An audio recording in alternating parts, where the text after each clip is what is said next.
Alors, il est très vraisemblable que les expériences à haute énergie du grand collisionneur du CERN, le LHC, mettront en évidence le boson de Higgs. Pourquoi? Parce que le boson de Higgs, en fait, ce n'est que la cerise sur le gâteau d'une théorie qu'on appelle le modèle standard de la physique des particules élémentaires, qui, par ailleurs, est très bien vérifié expérimentalement. Il ne manque plus que il suffisait de monter encore un petit peu en énergie, ce que fait le LHC, pour arriver à mettre finalement en évidence cette particule-là.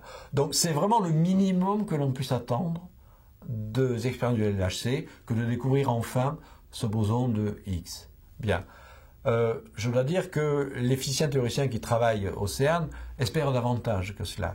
Ils espèrent que, en montant encore un petit peu plus en énergie, outre le boson de Higgs bien attendu, ils espèrent détecter de nouvelles particules qui, elles, sont attendues par une théorie qui est beaucoup moins vérifiée que la théorie standard, qu'on appelle les théories supersymétriques. Si on détecte certaines particules dites supersymétriques, on aurait à la fois le plaisir de trouver enfin des candidats pour ce qu'on appelle la matière noire non baryonique ou non atomique, qui semble représenter à peu près 25% de l'énergie de l'univers, et puis d'avoir enfin des particules qui nous mèneraient vers la théorie de la supersymétrie, qui est une première étape vers la théorie des cordes.